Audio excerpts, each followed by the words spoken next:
लोकसभा चुनाव 2024 के लिए चलाई जा रही सिर्फ गतिविधियों के अंतर्गत शुक्रवार को बाइक रैली का आयोजन किया गया। राणादेसर नगर पालिका में विभाग के कार्मिकों द्वारा मतदाता जागरूकता की शपथ दिलाई गई तथा बाइक रैली निकालकर अधिक से अधिक संख्या में मतदान करने के लिए जागरूक किया। बाइक रैली पालिका परिसर से शुरू होकर मुख्य मार्गों से गुजरी। वहीं बाल विकास विभाग द्वारा पड़िहारा व रतनगढ़ में मेहंदी, रंगोली व पोस्टर के माध्यम से मतदाताओं को जागरूक किया गया। लोकसभा चुनाव के अंतर्गत मतदान कार्मिकों को अधिकारियों द्वारा द्वितीय प्रशिक्षण रघुनाथ स्कूल में चल रहा है। 4 अप्रैल को शुरू हुई शिविर का समापन 7 अप्रैल को होगा। सहायक रिटर्निंग अधिकारी अमित कुमार वर्मा के निर्देश पर 8 दक्ष प्रशिक्षकों के द्वारा PRO, PO1, PO2 व PO3 को प्रशिक्षण दिया जा रहा है। प्रशिक्षण में ईवीएम मशीन की विभिन्न इकाइयां जैसे कि unit, ballot unit, VVPAT machine के संचालन की जानकारी दी जा रही है। साथ ही ईवीएम की सीलिंग के बारे में भी जानकारी दी गई।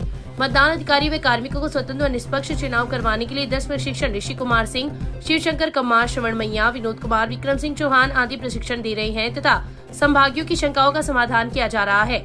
इस अवसर पर तहसीलदार गिरधारी सिंह, शिविर प्रभारी भंवरलाल डूडी व पवन जोशी सहित कई लोग उपस्थित थे। प्राचीन श्याम मंदिर के 98वें वार्षिक उत्सव पर आयोजित 4 दिवसीय धार्मिक कार्यक्रम के अंतर्गत शुक्रवार की शाम शोभा यात्रा निकाली गई। इससे पूर्व गुरुवार की रात लिंक रोड स्थित विवेक गौड़ के निवास पर निशान पूजन किया गया तथा श्री श्याम संकीर्तन का आयोजन हुआ, जिसमें गायक कलाकार प्रदीप पारुलात्री, गोपाल सैन आदि कलाकारों ने अपने भजनों की प्रस्तुतियां दी। शुक्रवार की शाम 551 निशानों के साथ शोभा यात्रा निकाली गई, जो लिंक रोड से शुरू होकर मुख्य मार्गों से होती हुई प्राचीन श्री श्याम मंदिर पहुंची। शोभा यात्रा का जगह जगह स्वागत किया गया। शोभा यात्रा में महाराष्ट्र के नासिक की महिला कलाकारों की बैंड की प्रस्तुतियों ने लोगों का मन मोह लिया। रथ में सवार श्याम बाबा की झांकी के साथ साथ शोभा यात्रा में भगवान शंकर व बालाजी महाराज की सजीव झांकियों पर कलाकारों ने कई हैरत अंगेज करतब दिखाते हुए अपनी प्रस्तुतियां दी। शोभा यात्रा को देखने बाजारों में लोगों की भीड़ रही। मंदिर पुजारी प्रदीप धड़, आशुतोष धड़ ने सहयोगियों का स्वागत किया। इस अवसर पर कृष्णानंद महाराज, कुलदीप व्यास, प्रदीप पात्रे, सावरमल तोशावड़, भीमराज भोबरिया, श्यामलाल प्रजापत, पार्षद निखिल इंदौरिया, भंवरलाल तोलंबिया, रमेश मोयल, विजय कुमार मोयल, कमल शर्मा, अरविंद मिश्रा सहित काफी संख्या में लोग उपस्थित थे। लोकसभा प्रत्याशी देवेंद्र झाझड़िया के समर्थन में शुक्रवार को चूरू में आयोजित जनसभा में स्थानीय भाजपा कार्यकर्ता रामचंद्र पार्क से रवाना हुए। शहर मंडल के पूर्व अध्यक्ष अरविंद इंदौरिया के नेतृत्व में भाजपा कार्यकर्ता प्रधानमंत्री को सुनने के लिए चूरू गए। इस दौरान इंदौरिया ने कहा कि मोदी के नेतृत्व में तीसरी बार केंद्र में भाजपा की पूर्ण बहुमत के साथ 400+ सीटों के साथ सरकार बनाएंगे। परिवारवाद को साथ लेकर चलने वाली कांग्रेस में आज भगदड़ मची हुई है। वहीं दूसरी ओर राष्ट्रहित को सर्वोपरि मानने वाला संगठन भाजपा है। इस अवसर पर भाजपा नेता मोहनलाल बबीरवाल, शंकरलाल कम्मा, युवा नेता भवरत सैनी, मनोज हारित, हनुमान बारवाल, नारायण दायमा, राजकुमार सोनी, ओम प्रकाश सैनी, तेजपाल सिंह गुज्जर, प्रकाश चंद्र पारिक, ईश्वर चंद बबीरवाल, संतोष कुमार जोशी, दिनेश रांगावत, रामतार रक्षक, लीलाधर प्रजापत, रामतार पारिक, मनीराम पवार, नूर मोहम्मद, पवन कुमार धड़, रामस्वरूप भार्गव, सुनील कम्मा, लालचंद भगत, सीताराम महर्षि, राजेंद्र सांकला, बीरबल भार्गव, राकेश भार्गव, राधेश्याम महर्षि सहित कई लोग चूरू में हुई जनसभा में भाग लिया। लोकसभा चुनाव को लेकर all India Congress committee OBC विभाग के युवा कांग्रेस नेता रामवीर सिंह रायका को सीकर लोकसभा क्षेत्र का न्याय अभियान समन्वयक मनोनीत किया है। ओबीसी प्रकोष्ठ के राष्ट्रीय समन्वयक के राजू, राष्ट्रीय अध्यक्ष अजय यादव, प्रदेश अध्यक्ष हर सहाय यादव द्वारा रायका को यह जिम्मेदारी सौंपी गई है। रामवीर को मिली इस जिम्मेदारी से कार्यकर्ताओं ने प्रसन्नता प्रकट करते हुए तथा आगामी समय में चुनाव में इसका परिणाम भी देखने को मिलेगा, ऐसा कहा। रायका ने बताया कि AICC ने ओबीसी समुदाय के बीच 5 न्याय के तहत 25 गारंटी को बढ़ावा देने के लिए एक गहन अभियान चलाने का निर्णय लिया है।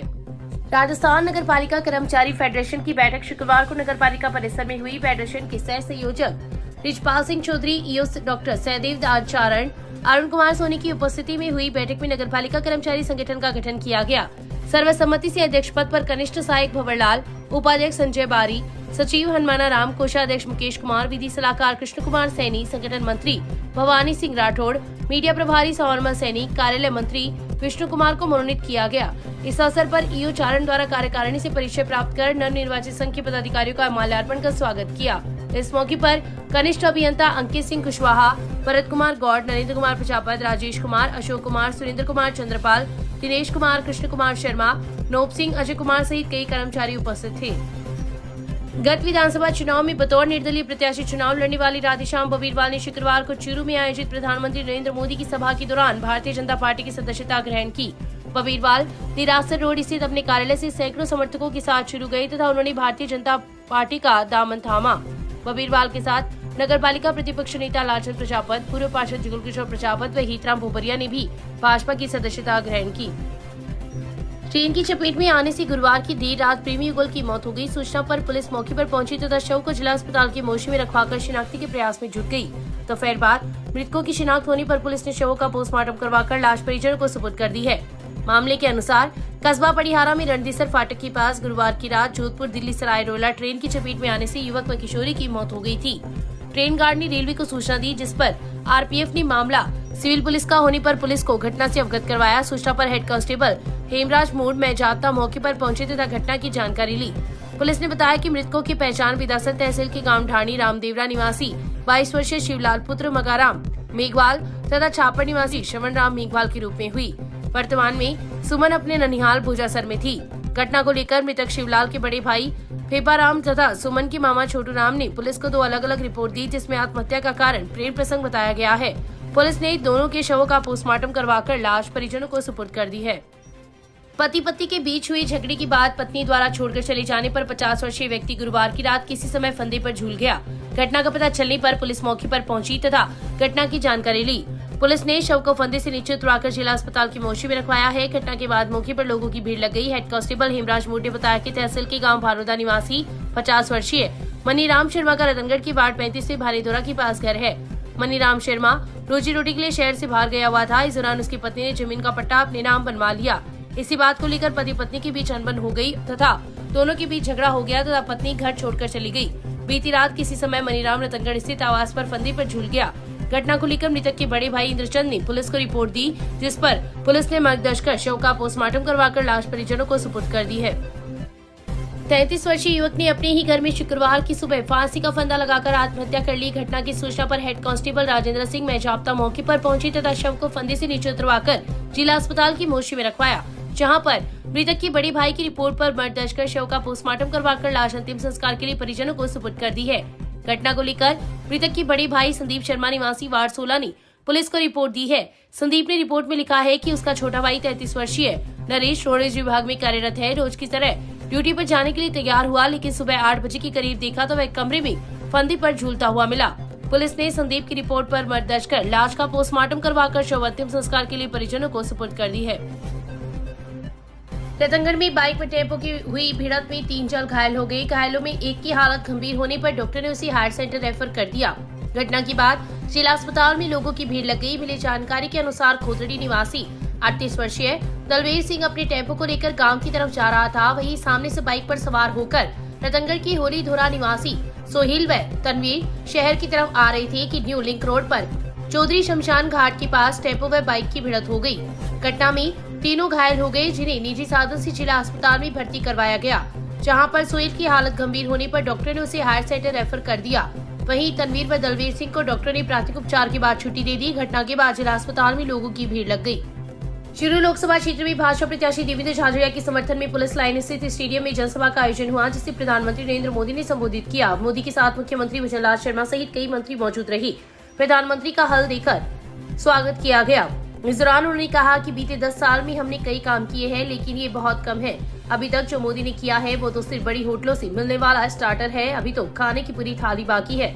मुख्यमंत्री ने भजनलाल शर्मा से कहा कि दुनिया के 85% लोगों की पसंद नरेंद्र मोदी है। सऊदी अरब, अफगानिस्तान, रूस, बहरीन, भूटान, फिजी जैसे देशों ने सर्वोच्च सम्मान में नरेंद्र मोदी को नवाजा है। मोदी की वजह से भारत की पासपोर्ट का वजन बढ़ा है। भाजपा प्रत्याशी झाझड़िया ने कहा कि मैं यहाँ हूँ, मेरी माँ वहाँ फसल काट रही है। चूरू के हर घर में पानी पहुँचे और यहाँ नहर आए, यह किसानों लोगों की जरूरत है। किसानों की समस्या मैं जानता हूँ। सभा स्थल पर 60,000 लोगों के बैठने के लिए कुर्सियाँ लगाई गई है। सभा में 50,000 से अधिक लोगों की खड़े रहने की भी व्यवस्था की गई है। सभा स्थल में महिलाओं और दिव्यांगजनों के लिए भी विशेष व्यवस्था की गई है। ऐसे बहुत कम लोगों को पता होगा, मैं आज बता देना चाहता हूँ। चूरू में जो उम्मीदवार है देवेंद्र और दिल्ली में है नरेंद्र। आप में से बहुत कम लोगों को पता होगा, देवेंद्र के साथ मेरा बहुत पुराना निकट नाता रहा।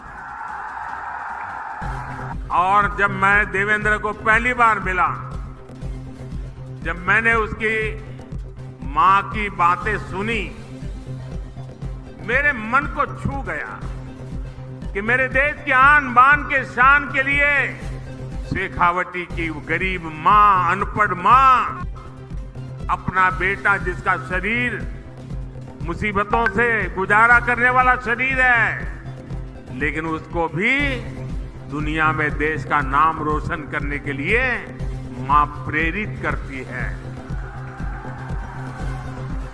और देवेंद्र भी गरीबी की परवाह किए बिना जी जान से जुट करके भारत का सम्मान बढ़ाया है।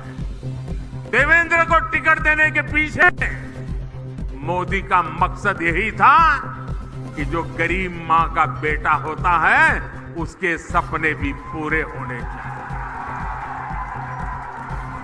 मोदी का देवेंद्र को टिकट देने का मकसद यही था कि मेरे देश के जो खिलाड़ी हैं, पूरे हिंदुस्तान के खेल जगत के बेटे बेटियां हैं, उनको प्रोत्साहन मिले कि आपका खेल का कार्यकाल ये देश कभी भूलने वाला नहीं है और उसका सिंबल ये हमारा देवेंद्र है।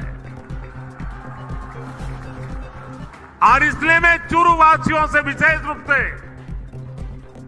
ऐसा गरीबी से ही लड़ा, ऐसा नहीं, दुनिया में जाकर के देश का डंका बजाया, ऐसे मेरे साथी को, चाहे वो चूरू हो, झुंझुनू हो या सीकर हो, आप भारतीय जनता पार्टी को भरपूर आशीर्वाद दीजिए। और मैं आपको विश्वास दिलाता हूं, आपके सपनों को पूरा करने के लिए मैं एड़ी चोटी का जोर लगा दूंगा।